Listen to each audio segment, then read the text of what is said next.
Hello and welcome back to Sarah's Spare Corner. My name is Sarah. I am the host of Sarah's Spare Corner. Sarah's Spare Corner encompasses gaming as well as arts, crafts, and various different forms of creativity. Additionally, I like sharing theories, concepts, and ideas as I am a philosophy major, and when I'm not poor, I might travel places and I might post about it. Today, we are doing part 2 of reviewing footage that I had never posted. Again, I'm going to start with a trigger warning. I'm probably going to cover topics that are uncomfortable. If you would like to skip to different parts of the video, I will let you know when the footage is done. Probably have a time at the bottom of the screen. But anyways, thank you so much for watching this in advance with me. I'm not sure what we're going to cover today, but I'm sure it's going to be interesting. Okay, so I don't remember what we're going to talk about here, but I do remember this period of time. I had cut off all my hair, obviously, in like 2018. And my hair still had a bit of tint in it, I think. And so I think I just put blue hair on top of my already brown hair, which why it kind of looks a bit, I don't even know how to describe it, almost like a raven color, you know? But like not red, blue raven. Anyway. Good morning, everybody. Serial, we start as the kind person. And I don't mean like nice guys, I mean like the genuine kind person. I strive to be the kind, but I honestly feel like sometimes I'm opposite. I think that the kind person is oftentimes seen as the person who can never get angry, the person who is kind to everybody and gets pushed over, and the person who just thinks a lot about the other person before themselves. I know several people like this. This is like, hey, this video is going to be like a love letter to them, because these people they're the kind of people who keep sentimental value items from somebody that they barely heard, but it had a special, they're the kind of person who they remember you. Yeah, I'm just going to say this now before there is any confusion. I remember when I made this video, I was even thinking about it at the beginning of this video. I'm like, am I self-inserting here? No. I remember very clearly now who I was talking about. Shout out to Sam. You're the real one. That's who I'm talking about here, Sam. In the same group as like a person from the country, like the country bumpkin, or sometimes, and it could be just because I'm surrounded by a lot of people from Saskatchewan, or it could be the person who is not really, like really doesn't know much about design or like interior decor. So like things in their house, a lot of it is amalgam of cute things, and all these cute individual things are from places they visited, they met, and they're generally seen as, I can't think of a better word right now, but known as like the sucker. And it's because they generally walk over them, they get taken advantage of, and they get hurt very easily. They tend to also be very sensitive, but not in like I just need to clarify this. I don't think Sam is a sucker, but I think I was talking generally about people who are very nice. Sam is not a sucker, though. She's very nice. She's not a sucker. sensitive way where it's like they hold a lot in, and they tend to be very protective over their surroundings and people they know, so they don't want to share all these feelings that so they kind of just, they hold it in all day and then they get sad about it. I was kind of talking to a coworker yesterday about, and this video is more of a love letter to them, because I think that for me, for a very long time, I always wanted to fit in. And a lot of it comes down to trauma as a child, wanting to fit into the cool kids or not be, as goofy as I am. And I spent a lot of years trying to hang out with people that I wasn't very, like I could be compatible with them for sure, but I didn't feel emotionally fulfilled in my relationship. Now, that doesn't always have to be a must in relationships. Sometimes you have relationships just to hang out and watch movies. Sometimes you have relationships just to like kind of be on the same level mentally with like struggles. Kitty. And don't do it. No. We'll play after, I promise. I don't even remember what I was saying. These people tend to, I remember. I had friends on both sides of the spectrum of people. Now, there's not like nice people and not nice people. It's not how it works. It's just, there are many different types, and I tend to sometimes gravitate to people, and then sometimes I gravitate to other people. Not to say that the other people can't be nice. That's not what I'm saying. It's just that I'm talking a very specific type of nice person. And these people are also be more accommodating than others, because they don't want to raise issues with people, because they care about people and they care about. You mean I surround myself around people pleasers because I'm a people pleaser? Myers-Briggs personality test, this would probably be more of an ISFJ, if you know what I'm talking about, but these people are probably some of the greatest. So what these people tend to be is like, they're not perfect, because nobody's perfect, but they are some of the most genuine you'd ever meet. And I was thinking about this because like there's so many people that would look at these, or in some cases they can be INTJs, I think, as well, because they tend to be like, if they're not being arrogant, they tend to be really nice, and they tend to actually share very similar qualities with an ISFJ. But now I'm just talking. Anyway, they tend to be more reserved naturally, and it's partly because not because they can't be fun and fresh, because they can, but like other people's well-being and keeping the peace and harmony. So they don't always speak up for themselves, or they don't always feel the need to speak because they don't know if that's the right thing to say or not the right thing to say. And I think I spend a lot of time with people who just speak before they even think. Okay, I think I need to preface this here, because I'm listening to this and I'm like, oh yeah, that's where that is. So I'm coming from the perspective of somebody who is 26, which means the people that I'm referencing are probably 27, 26, 25, 24, 23, somewhere in that age range. And so I'm describing a type of person that exists within their 20 age realm. That doesn't necessarily mean that's going to be who they are their entire life. I mean, they say that people change once every 7 years, right? Or like we go through a period of time where we kind of change ourselves within 7 years. And I think my concern is when I'm listening to this that that isn't the reality for a person's entire experience. Like I'm talking about here about the Myers personality test. I was really into it around that age. I'm not really into it as much anymore, partly because it's not actually scientific, but also because it was very clear to me as a person who actually constantly, depending on the day, would switch between 4 different personality types. It wasn't really abundant to my actual experience. And same with a lot of other people. I'm not saying that there's some people who do not relate at all to their Myers-Briggs personality results. There's definitely people out there who will and will always relate to it. But because people change so often, I think I'm describing a type of person within a period of time of their life. And I'm not talking about Sam here, because obviously I mentioned that name. I'm just talking about people in general. It doesn't matter who it is, the kind person or I guess the non-kind person, even though that isn't what I said, but it also basically sounds like what I said. People change. And it is wrong for me to basically state it the way I'm talking here. So I just want to clarify that I don't actually stand with this anymore. But we're going to continue watching. That can be bad because people who can run their mouths tend to be very good at communicating and getting across certain issues. So that's a thing. But I think the difference is lovely is they are often ignored because they are so nice. And people tend to think that it is fake, or people think that it isn't truly what that person feels. So they feel like they're not really connected with that person. I don't think those people are ignored. Because these people are just genuinely kind. And I don't think anybody's really ignored. These people tend to be very reserved and keep to a couple of friends because God knows who they can trust and everything. But I think there needs to be a little bit more, and even in my own mind, and this video could, but maybe there's some people this as well. Sometimes you try so hard to fit in that you forget what's right. Or sometimes you try so hard to get what you imagine to be as like as a friend or a romantic relationship, hello kitty. And we forget all the goodness that's already in front because we end up striving for something inside of ourselves that we don't even realize we're striving for, and we forget the true real. Because I'm not saying that nice people only are the people who you can have true relationships with. That's not what I'm saying. I'm just saying that these people sometimes are overlooked or assumed about or misunderstood. ISFJs, all you people, love you so much. And I feel like, for me, that's been where I've been able to be the most myself with, is the ISFJs, because they are so I disagree with that. If we're actually going based on people that I know who are not diagnosed, who came out as an ISFJ personality type, I know a couple, and some of them are like really good levels. And then a couple other ones, we just do not get along at all. Yeah, this was a 2021 version of Sarah for sure. Understanding that, like, no matter what you say, it's never gonna be like, oh God, I can't hang out with you. And no matter what, they're gonna support you. That's not true. What you're going through, or any kind of thing that feels like, kitty, we'll do it. But that being said, don't overlook these because they can surprise you. Okay, I will agree with that. We shouldn't overlook anybody. Like, you have to protect these people because they don't need protecting. What they need is a good friend. Yep, I agree with that. Down. But you know what? All I'm saying is remember these people and stop thinking so highly of yourself in the relationship, because I think that's the biggest thing that hurts the nice is when you start thinking how much you're going to help them be better. And I think that's what hurts these people the most.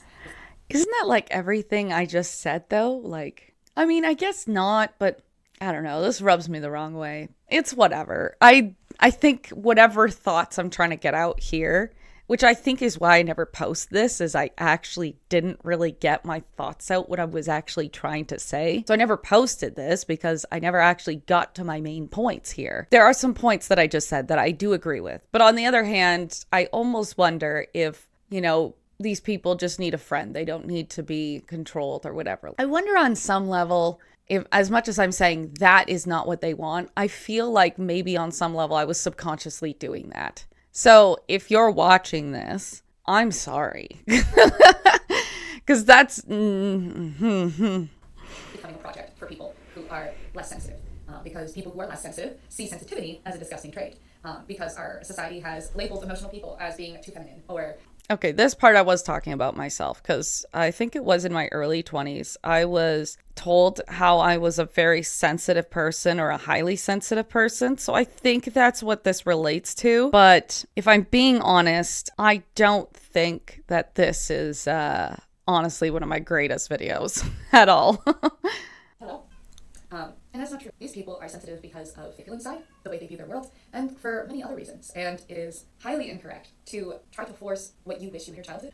And I'm not necessarily saying I've ever done that because I think I've been very.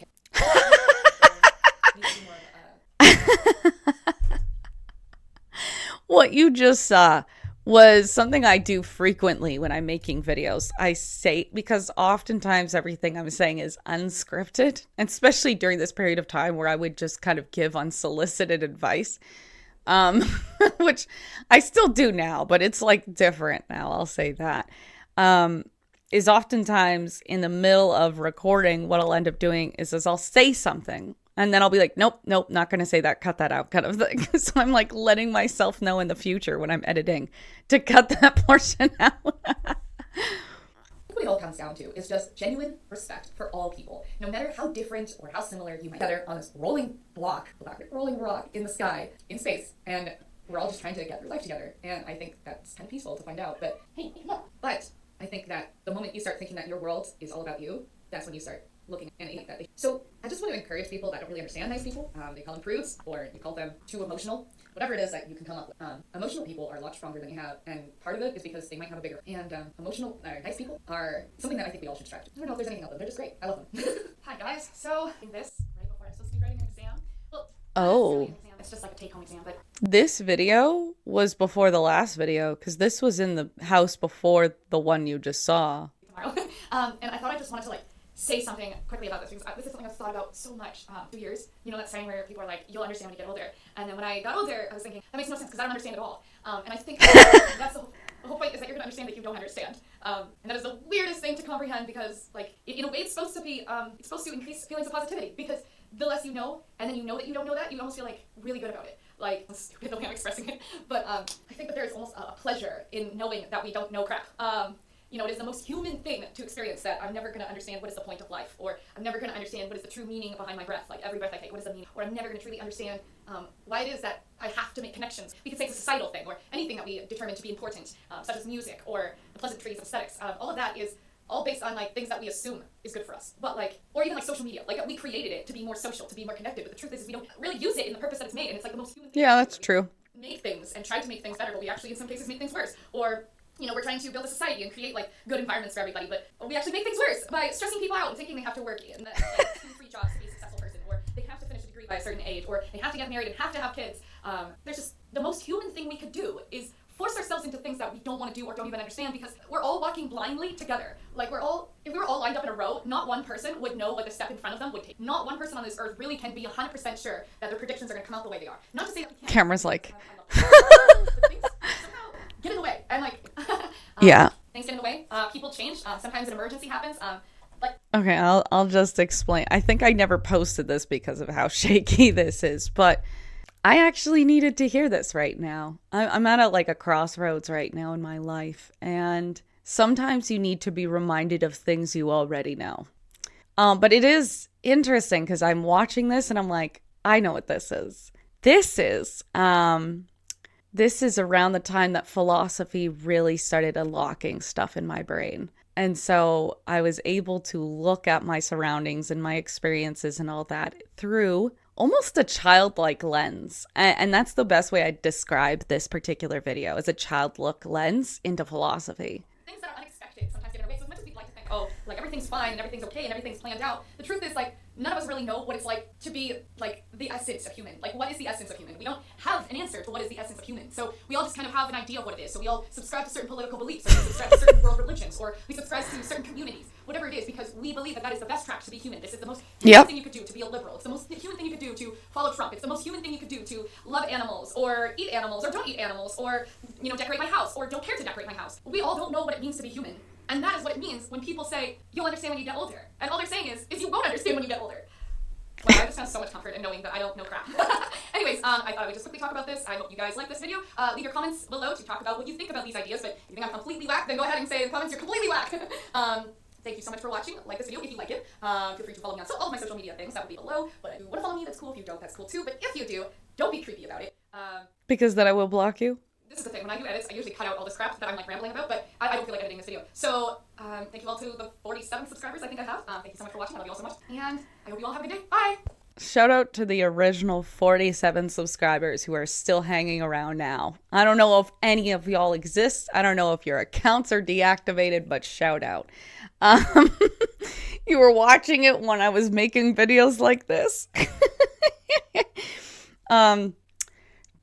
What can I say? I think my comments about Trump in this video came from after the White House was stormed, and I want to preface this with sensitivity. I was not encouraging that, by the way, but I don't want it to be confused because obviously like that was a very crazy time. So really what I'm trying to say here is just regardless of what political spectrum you're on, everybody believes that the decisions that they're making, whether it's right wing, left wing, whatever it is, we believe it to be the absolute right choice for ourselves. And we do such. We act out on it.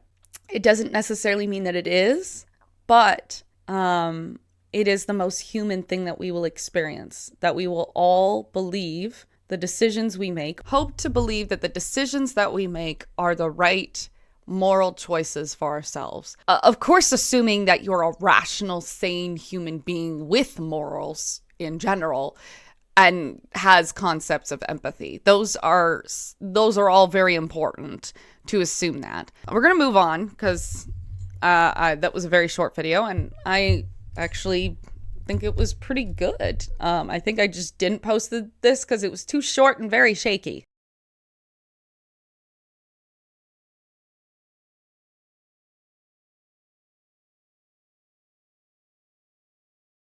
Well, I'm back and I'm in my jammies. And if you're very confused what the heck just happened, it was because I deleted some footage. Partly because after listening to what I talked about here, I just didn't think that that would be healthy to put on the internet. Obviously, I've put a lot on the internet over the years, and it's very clear why this video particularly did not come out on the internet. So I'll try to preface this as quickly as possible. I talked about something that had happened to me privately, and I talked about it publicly, or I tried to talk about it publicly because I was talking about it in a video. There were two videos. The first one was kind of addressing the topic of consent and how that related to what happened to me. And then the second video was talking about something else, which I will not explain because I was very clearly going through something and I was trying to process the experience that I had had. And what tends to happen with people when they're trying to process things is they'll throw anything at the wind to try to understand or grasp the event that had happened. And it was very clear that what had happened. And I don't think that that is healthy for me to share. I don't think it's necessarily useful either. And so I will just say this, and then we can move on from this. Consent can be taken away at any point. Doesn't matter if there was given consent beforehand. If you change your mind halfway through, that's that. You can't change that as much as you might want to. And if you're ever in a position where that can be taken from you, then it is important to scream, walk away, call somebody, whatever it is, so that you can get control back of the situation and protect yourself. Unfortunately, once upon a time, I found myself in a position where something was consensual until it was no longer consensual. And so, without really getting into it further, that is what these videos were kind of talking about. And I don't think it's useful to really share something that I was going through and trying to process at that period of time where it was still a raw experience to me, and bringing it up like 5 years later, because this was recorded like 6 years ago. So anyways, we're going to move on. Hey everyone, it's been a very long time. I just realized how wild my brows might be. My room's a mess because I am trying to get into the point of me getting back into my life. Physical term was a thing, but it's not the topic. For I thought I wanted to sit down and finally watch the movie. I have been wanting to watch. Oh, such a good movie. So, like, I have some time to like rest. Or for those who know me, I am a big movie. Ow! What? Ow! Oh my god! That was she just dug her nail into my knee. Ow! Okay. Anyway, ow! Oh my god. Okay. So I love movies and I love topics, and so sometimes when I finish watching movies, I then talk about it with somebody, obviously. So I've been wanting to watch this movie for a while because one, I heard there was a lot of controversy behind it, whatever. So I'm going to try to give a brief synopsis of the movie and then talk about my thoughts. So basically, it's about this girl. I forgot people found this film very controversial. Canada, which I grew up in near Hamilton, Ontario, so I very much am familiar with Toronto. I'm not necessarily familiar with 90s Toronto, but I am very much familiar with 90s era in general. So I did grow up during that period of time. Not necessarily, actually, that's kind of a lie. I was born in 93, so I did miss a good portion of the 90s, so I guess it is mid, but whatever. The character, Mai, I think it is, May, apologize. She basically is just uncertain about the way, here we go. So basically what happens is this little girl, I guess she's not a little girl, my bad. It's May, I apologize. She is on top of things, basically, but something switches in her, and her mother automatically assumes it's her period, which apparently some people are actually upset about that, which I'm surprised because, like, it's one of the most natural things that Someone was upset that she got her period. I get it, I will say that, but in terms of like grown adults, weird. I mean, I feel like I didn't see anybody actually upset about that. What they were more upset about was the rebellion, so on, that this girl goes through. Back in the day for girls to write like the name of the boy on their journal, or like whatever. So me, I think what I did when I was younger is I would journal and have like a special hiding space for my journal. I don't know if my parents ever went through it. I hope not. But I was also like, I don't know. Anyway, so what happens is she has this moment of weakness. She draws this boy all over the journal, and then her mother finds it like immediately after she has like, and it just like basically does show like I basically. Sorry, I could probably define this moment as like a hyper-focusing moment, which I know is like an ADHD term, so I'm not saying everybody deals with that. But in this moment, it was like her emotions just couldn't get out of her own head, so she just had to draw all of these weird young girl fans. And then her mother immediately finds it, and then decides to take her with her to the store where that boy works, and show the boy all these drawings and blame him for it. And that's what I find kind of interesting. I totally forgot that happened. Who's drawing these weird drawings, and she blames the boy for it. Like the boy is the pervert or something. Oh my god. And you see the little girl have like this moment where she won't even look at her mother, and her mother's like, "It's okay, you're safe now." And she clenches her fists, and she's like, "Yep, I'm okay," that kind of thing. Not after breathing fire, but like screaming at the top of their lungs. And then grabs the daughter, and she starts letting out all this emotional rage. The mother does, and starts yelling like, "You were my perfect daughter," like whatever. I can't remember all the words said, but it was definitely like, "You were perfect, and now you're lying to me," and all this other stuff. And so then May turns into her own panda, which, by the way, this happens at the concert hall that this big concert is happening at, so everyone's scattered. Like the stadium is just parted ways, basically. And so they're having this brawl, basically, like they are in some kind of coliseum. And it's not like a big brawl, because the girl, her version of the pig is very much smaller compared, again, like Godzilla size mother. Actually, I think Godzilla. Anyway, so then she knocks out her mother, and the mother falls. And so then what happened is that she actually falls outside of the realm that the rituals, which is inside a circle, and the ritual also requires music, or specifically singing, and it also requires basically everybody else around this environment to land on her. May's mother looks down at her feet, like utterly embarrassed in front of her, and then all the even May's mother walks through the portal, where the ancestor turns into her version of that, and they fly up in the air, and then they are both in front of the moon, which most Sailor Moon moment I think of the movie, other than other parts. That was definitely one of the bigger Sailor Moon moments of the movie, which, by the way, this movie was inspired, I think, by Sailor Moon and Pokemon, but I know specifically the writers and the animation team said that they pulled a lot from Sailor Moon. I'm not complaining. And then it's a really interesting scene. And then, it's back into modern day Toronto 90s, and she's, working the temple with her mom, and she's embracing her panda self, and basically that's the end of the movie. So now I'm gonna try to go to my part of the analysis. So here's what I thought. First of all, the pastel colors of the entire movie is very much, the way I can describe it now is almost, they're like 90s, there were pastels, but not as much, I think, that this movie. So you get almost like a lo-fi, when you use lo-fi music, there's almost like a pastel lo-fi kind of, lo-fi, kind of feeling to the movie. So you do feel, in a way, that there is connection to the 90s from that, but also it's like a modern twist to it. So, for example, 90s Sailor Moon, a lot of it was pastel color. And then you had the four girls who had their own colors. And you actually see this in a particular moment when top of the roof. You've got May, who's in red. Then you've got her, so you have her four friends. There is Abby, which wears pink. And she has a very, almost a deeper tone voice. And she is incredibly passionate, I would say. Very fiery, almost. Actually, she might be like a play on Sailor Moon. Then we have Priya, who is, that's right. So she's more of a yellow tone, which I think she's supposed to represent more of maybe, I'm trying to think if she was a Sailor Senshi. Oops. Basically, they all have their own colors. So Abby is a pink kind of color. Priya is more of a yellow. And then we have Miriam, that's right. Miriam, I think, is a little bit more closer to May, in a way. It's like a different kind of dynamic. She is more of the green. And then we have our main May, who is all red. Obviously, it's called turning red. And it's interesting to think about because it's like the way they picked their colors. Like, for example, the mother and even the family, like aunts and her grandmother, they pick a strong green. It's actually very popular right now. Actually, I should say this. Some of the colors in this movie choices are actually very popular right now in terms of home decor, like pinks and green. Very popular. But those were actually, as well, popular prior in home decor. You'd see a lot of pink bathtubs, for example, or strong green carpets, for example. So these colors are now more popular, but that's because there's certain decades that are actually coming back in style. So for example, the 70s are coming back as well as the 90s. So you do see these colors show up, and then you also have like an oversaturation. You see a lot more pink tones in the movie. You see the flush on the cheeks. So they're trying to make like a certain vibe going on, particularly throughout this whole movie, and they're setting almost in a way cultures as well. Like in terms of my home, a lot of greens and those, I guess you could say salmon pink. A lot of that is decorated in the home. You see a lot of like a lot of furniture also in a way that's like showcased. So in terms of like the representation of the era, also like one of the things I thought was interesting, which I absolutely loved about it, is when she gets to school, May does. All of, what was it? Like when she gets to school, everybody else except for her 3 friends and obviously herself, everybody has like a blue washed out grade. So it's kind of like, in a way, also setting the vibes for the environment of that age group, because a lot of kids during that age, that is during the period of time where it was a lot more emotionally hard on children. And I don't mean to say children, if you're watching this right now and they're like, I'm not a child, I don't mean that by the way.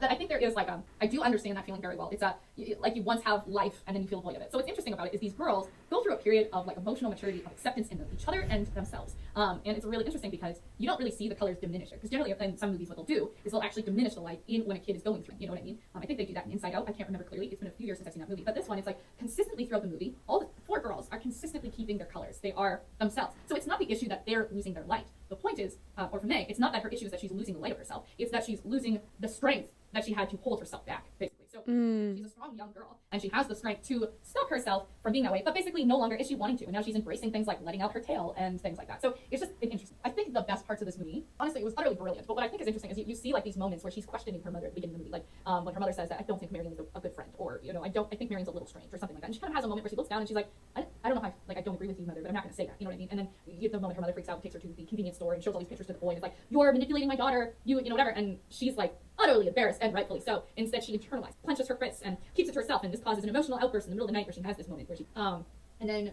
she starts noticing more, I think, like how her mother is actually frustrating her, because she's at a point where she's different now and she's wanting a different kind of life, and now she's starting to realize how much her mother is actually trying to control in her life. And so now she's like struggling because she's like, I want to do what's right for my family, I want to be respectful of my mother, but this is not okay, and I don't like it, and I don't feel respected, and I'm changing now, and I'm not going to change myself for this. And I think that's why they decided to keep her color consistent and actually turn her more red throughout the movie. Like after she turns into a panda, then she gets a brightly colored, almost fire truck red hair. And it's almost like now she's becoming more of herself through this, and so but she decides to embrace it. So what I find is interesting is, honestly, the vibes for this whole movie was just so good, incredibly funny. There were moments where like some of the girls would like freak out about boys, and you'd see like the hearts in their eyes, and I'm like, that's Sailor Moon right there. I think also I love the parts where there's so many Canadian references. Like they're standing in front of a Canadian flag. She sells merch with a panda on it with like a maple leaf behind it. There's also a moment where she's wearing like a Canadian hat. Like it's just hilarious. I love it. In terms of colors, I think I definitely thoroughly enjoy the frequency of it. There's plenty of colors, but in a certain shade range, and they stick to and it definitely elevates the storyline to its own, including as like the buildings they depict or the way they chose to animate. Like there was a scene where she was in the car with her mother, and you could see like window flares over the screen as she was driving, which is very interesting. You commonly see that with like regular cinema photography, but you don't see that as much with animation movies. And so it was interesting because you could see all the street lights going by on the window as she's obviously sitting in the car, and the angles of it almost actually made you feel like you're watching a real movie just from the angles that they chose to animate. Storyline, I think the favorite part was the part in the bamboo woods with her mother. Now you could obviously tell that there was like prior to this there was tension between the grandmother and May's mom, especially because the way that she reacted during the phone call, whatever. And it kind of seemed more like a joke when the moment happened. But when you see her, when she had a conversation with her father about her mother's panda, and when she has a conversation with her father about her mother, so a couple of scenes with her mother, you start seeing how much her mother feels a lot of pressure to be a good woman or a perfect woman or whatever it is. Like her mother seems like the kind of woman who's got it all packed down. You know what I mean? All organized and all just perfectly well in order. And so it is a little strange for her because she's like, my daughter is no longer being the perfect daughter. Did I raise her right, kind of thing? And then that's when you see the moment in the bamboo woods, which brilliant. Basically, turning red is not like just some random occurrence. An analogy for the emotions that we keep inside. It's an analogy for the irregular control of our emotions. So if you are not good at controlling your emotions, you're going to turn red, basically. May, throughout the whole movie, at the beginning of the movie, is out of control of her own emotions, and so she's just turning randomly as and then what I find is interesting is it actually clicks really fast with her of how to calm herself down. So she starts brushing her and she starts breathing and it turns things off. But then when things get really strong, she relies on her friends who calm down. So then what's interesting about it is then she also gets to the point where she's so confident in the control of her own emotions that she just starts turning. Now, of course, there was a moment where she did have a moment of weakness, which is very normal for all people to have a moment of weaknesses. Does that make it okay? No. But it doesn't mean we should beat ourselves up over it. Very fascinating because the boy does hurt her. But moving on. What's interesting is when May goes into the bamboo forest to find her mother in the spiritual realm, you can tell that her mother hasn't forgiven herself because she finds her mother, and her mother is that she is sad because of how through her emotion. And then there's this moment where she walks through the woods holding her mother's hand, and her mother starts, she walks in, she's still looking down, so she's still ashamed of it, she's still carrying, and then her own mother, please don't flash your butt at the camera, thank you. And then what I find, I think, the best part about this movie is that in a way there is like a moment where she has a conversation with the younger version of her mom. Usually like in movies when you see this, like, oh my god, they have a younger conversation with themselves, and this is their inner child. This is actually because you realize that a lot of the trauma that's being addressed in this movie is not her own, it's actually, so incredibly, I do remember that. Soft movie. The way they dealt with trauma, it was very subtle, and it wasn't overwhelming. It was very subtle the way they dealt with it. And obviously in the movie, they don't show you that, the mother is okay now and she's absolutely perfect, but there's definitely, like, in a way, like, showing a little bit of acceptance through her daughter finding acceptance. She almost in a way accepts herself. So I don't think that's the point of the movie, because if you get to a point in your life where you're no longer falling into the lifestyle that your parents think of you or what someone else thinks, and you decide, you know what, that's not for me. In some cases, if the other person gets upset with you, that's actually their expectations being let down because you didn't live up to their expectations. Not your fault. It is actually theirs because they put expectations on you for something that you haven't even decided that you want. Or if you did decide, you felt pressure to it, which a lot of people who are triggered by seem to be picking at the fact that this girl decides, I don't want to do this. Now, some people are like more nitpicking at the fact that, she went out without permission and she stayed out late and whatever like that. And honestly, if that's what you're hung up on, I don't know what to say, to be honest, because that's such a mild thing to get hung up on. This movie was really well made, and it was very much, I don't know, the storyline was pretty predictable for sure. Like, you probably could, if you understood, I kind of happened anyway either. But either way, it was still an emotional, compelling movie that moved me to tears, or almost tears. And that's because it may be predictable, but it's relatable. And a lot of things that are predictable are not always relatable. And that is also something that we can learn from this movie, which also I picked out as well. Is one of the things that you also see this particularly with the mother. So I guess in a way, maybe I did relate a little bit to the mother, but also related a lot to May, where sometimes we get hung up on the past so much. Like, this is what I did when I was younger, the mother, getting hung up on the way she hurt her mother. And we end up making decisions that we think is better for other people so they don't end up being like. And what you end up doing is you put expectations. The truth is, in cases of parents, and you see this a lot, tropes in different TV shows. Like, you see this in Buffy, where the mother wanted her daughter to be the best cheerleader or whatever else. Like, there's just so many things going on, or there's so many depictions of this in media where it is the parent wanting to relive the mistakes they made, and then they project this on their child, and they don't realize they're doing it, and because they don't want their child to do that, so then they try to avoid it at all costs. But then the child gets to an age where it's like, I need to breathe. I need to live out these. So in a way, though, as a person who is coming to my late 20s, I guess, it's kind of like a moment where you realize that, start looking back, and I've realized this a lot with I've been coming to a point in my life where I start thinking, why didn't I do this? Why didn't I do that? And I think it's coming to no longer holding a lot of people in their late 20s, or even coming to their, miss the times where they were growing up, the music they listened to, the video games, the first time, I was in the comment section where someone wrote something about Breath of the Wild. They said something like, do you ever just miss the first second you opened up Breath of the Wild and you went and saw it? And a lot of people like that. And I think that is the biggest thing about humanity, is that, oh my goodness, I'm going on a rabbit trail again about humanity. I'm sorry, I can't help it. But we all relate as we get older to our younger self, and not necessarily what could have been, but maybe what we want to relive it again. We want to relive the moment where it felt to be young and make these mistakes or not make. And it's a trap that a lot of adults get into over time, where we just get hung up on these things and we try to relive it through different. The truth is, it's not a bad thing to miss our. It's a bad thing when we get hung up into the mistakes. And I've realized even in myself, I've made a lot of mistakes in my youth, and sometimes I'm like, why did I do this? I'll think to myself, why did I do this? That was so immature. And, oh my goodness, that thing I did in grade 8, and it was that was over 10 years ago, and I'm hurting myself over something that happened 10 years ago. It's insane. It's insane that I do that to myself. But I think, and I don't think all people do that. I know a lot of people I talk to, and yo, for real, it's no, I know. But there's definitely something to be said about not acknowledging a lot of who we are is our past. And in a way, in this movie, she decides to embrace all aspects, oh my gosh, May decides to embrace all aspects of personality, including the parts that are maybe a little bit more vicious. And the truth is, it's almost in a way, facing parts of ourselves that we wish we didn't have, which a lot that her family does is try to avoid the fact that they have a blessing. They even say it's a gift, but then at the same time, none of them want to actually experience the gift. And that's true. You have to go through the ritual, and she's like, forget it. So it's interesting because it's as much as it's a gift, at the same time, they're almost ashamed of it. So all in all, I would say this movie was well made. You can tell they did a lot of effort into this movie, as well as, even though the storyline may be a little bit more simple, it is a lot more complex when you think about it. You can tell that they put a lot of great detail into every little aspect of this, especially things like even just pulling out little things about the Tamagotchi. And I know there's a meme out there talking about how one of the girls is actually wearing a penicillin patch, and there's just so many interesting little facts in the movie that they clearly wanted to show the reality of multicultural groups. And people could say, oh, that's just, whatever. And actually, Toronto is a very multicultural area. So to say that is, to appease people, that's not. It is actually very of Toronto. But honestly, it's a very simple movie with a very complex, deep-rooted system of thought. That's what I mean. I liked it. It's rare I don't like movies, though. So maybe that's why I am not always the best judge of movies. But I loved it, and definitely recommend it. Oh, was that the end? Oh my God. Okay.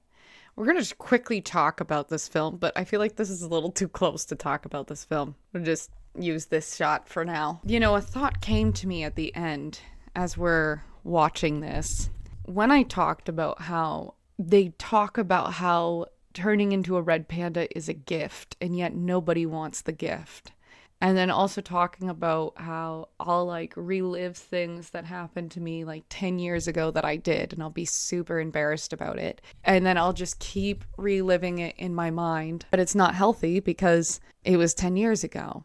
And we can definitely get hung up about things that used to exist. I think especially right now, in the way the world is right now in 2026 and everything that's going on, it's so easy for us to be nostalgic. I mean, look, everyone's talking about 2016 this year. I think my thoughts, actually, what I said kind of helped me a little bit. I can't remember exactly what I said, but so I was literally just thinking as I was watching this about how I've been going through these videos from 2021, 2020, 2019, and probably a couple from 2022, but mostly 2021, that I'm actually nostalgic for this period of time. even though I'm not on some level, because obviously I didn't post a lot of these videos because I wasn't mentally well and I was overworked with video concepts and stuff like that. No, I think it's because I miss this youthfulness in the way that I think about my reality. I was definitely a lot more excited for my future, I would say. And I think since graduating university, I've felt a little lost. And I think that's also partly just because the way the world kind of ended up going. You know, I graduated in November 2024, and that was kind of at the height of where the Canadian economy was just going in the toilet. And it was also around the time that Donald Trump had been voted back in for presidency. And then 2 months later, things just went wild, 2025. But I think it's also because, how do I address this? I lived in a house for 3 years and it was useful because it was right next to my university. But it was dark. It was permanently dirty. Like I would walk around on the floor for 5 minutes and my feet would be black, even though I had just washed the floors. It was cold, but also too hot sometimes because of the radiators hanging from the ceiling. It was a place that just like really drove my anxiety because there were so many spiders everywhere. You know, I got into the habit of turning on the sink every day in one of the bathrooms because if I didn't, there would be a big spider in the sink the next day. It didn't matter what I did. I had bug traps everywhere, but I still saw really big spiders. I still feel sick thinking about it. Honestly, ugh. Thankfully my cat likes eating spiders. And I truly let myself go in that house. And I don't mean that in like a freeing way. I mean that as in I stopped caring about my body. I stopped caring about feeling good in my body. And I stopped caring about eating healthy, I should say. And I gained like 50 pounds in a year. I wasn't well in my mind. And I think I had lost hope entirely living in that house. I can't even describe why. And then there was an attempted break-in in the house, which really messed with my head for a very long time. In fact, it still sometimes gets me. Like one night recently, I didn't set the alarm in the house and then I started having a panic attack. And it was just it's really complicated thinking about that period of time. I have no ill feelings towards the family that was related to that house, but there was just a lot of complicated feelings about that house and I never want to think about it ever again. But also I have to process these feelings at some point. So when I watch a video like this, where I know where my mind was at this time, I wasn't the healthiest objectively. I wasn't clear in my mind, but at least I took care of myself. I stopped taking care of myself. And that is probably one of the things that I'm actually most nostalgic around right now. Now, to be fair, I'm already in a different house. I have been for almost a year now, and I'm doing better. I'm eating better. Already lost like 20 pounds since living here. But it's crazy how much I changed. And in this year too, specifically, or the next year, I can't remember. And I really just let myself go. And I stopped, like, if I didn't understand loving myself at this period of time, I at least had some kind of concept of what it looked like. Whatever the concept I had at this period of time about loving myself, I let that concept go. And it's sad to think about that, but myself from the past just said something very interesting. That you can think about all the things you could have done differently. Like, I could have done several things differently. I was even thinking about this yesterday. I was like, okay, well, let's be real. Like because I ended up staying in that house 1 extra year longer. And it was the extra year where I got the attempted break-in into the house. And yes, I could be dramatic. I don't know. But it was still terrifying. But let's just say I didn't end up staying that extra year. Or let's just say I actually did decide to pursue my master's degree and I did stay another year. I would have been, if I did the second, pursued my master's degree and stayed at the house for an extra year, I would have driven myself incredibly mad and probably would have gained more than just 50 pounds. If I didn't stay that extra year, I would have probably had to sell half of my things because I wouldn't be able to afford to move with them because I was very broke after the end of school and my job at the time had cut some of my hours. I would have been absolutely stuck. So I had no other choice but to stay there the extra year. And oftentimes I find myself thinking at that period of time and I'm almost internally punishing myself for staying. And I don't think that's necessary because I did what I had to do for my body. I did what I had to do for my bank account. I did not have the means to move. I did not have the means to change my life at that period of time. And if I'd relive that moment again, I'd probably redo it again because I had no other choice. But it's interesting because I'm watching these videos again, and as much as I feel nostalgic for this period of time a little bit, and at least as according to my health, because I used to walk a lot. I don't do that anymore. And I'm definitely became more agoraphobic.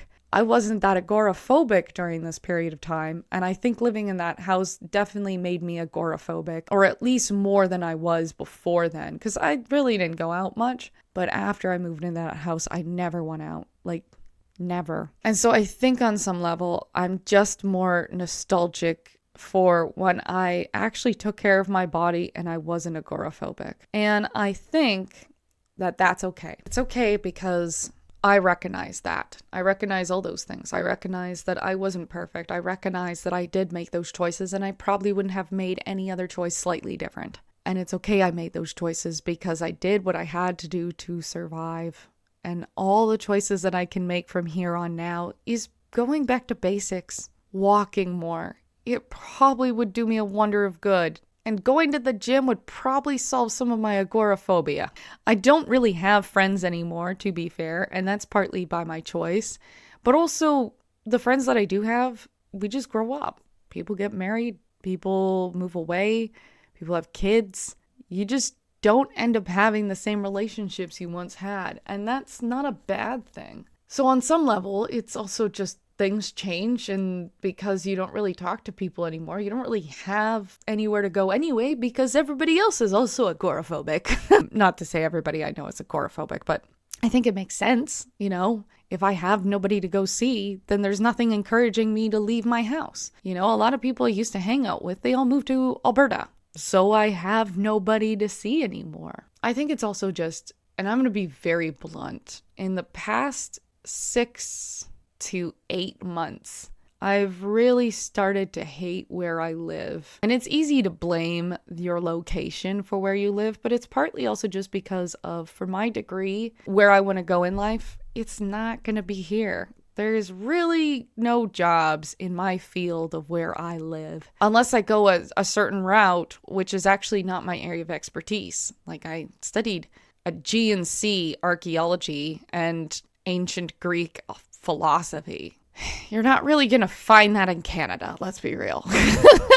I mean, you will, but you have to move to Toronto. I think it's just like also just the opportunity isn't there. Like that kind of makes me a little depressed, and that makes sense. It makes sense. I'm not in a place that suits my job qualifications. And like you can hope for things to change, but it won't. I've always wanted to study abroad and I've never done it. I want to live in a place that I can walk to school and like not have to live right next to the school to do it, but like just live in the same city and it's not that far of a walk kind of thing. You know, there's a lot of things that I would like and I'm going to work towards because getting to that, it is very clear to me that I think I was just trying to figure out what my next moves were. And I think the agoraphobia made me scared to really, really make a decision in my mind to do it. And then I started making excuses. Well, I can't afford it. And I'm a little old. And if I want kids, I probably start now kind of thing. And honestly, if I'm going to study abroad, I probably should do it now before I have kids. If I have kids, still don't know if I should have kids because I agree with myself from the past here. I am quite selfish. And change is never good, especially for somebody who got terrified of the outside world. Change is terrifying. And maybe that's exactly why I should do it, because it would be good for me. So that was the end of part 2 of this particular video series where we review old videos that I made and never posted. If you're interested to see the first one, it is available up here. If you're interested to see the second one, it is available up here. Sorry, this is the second one. The third one that comes next, and the fourth one, they're going to be available up here because I'm going to post them all at the exact same time. Thank you for sticking around and watching this video. If I had said something that you are struggling with or you're thinking about in your own life, leave a comment down below. I'd love to hear from you. I know obviously a lot of this is more retrospective of my own personal life, but perhaps this helps you on some level, and I'd love to hear what you think about it. So thank you so much for watching. If you're new to my channel, my name is Sarah. I am the host of Sarah's Spare Corner. Sarah's Spare Corner encompasses gaming as well as arts, crafts, and various different forms of creativity. Additionally, I like sharing theories, concepts, and ideas as I am a philosophy major, and when I'm not bored, I might travel places and I might post about it. Thank you so much for watching. I hope to see you in the next video. Bye now.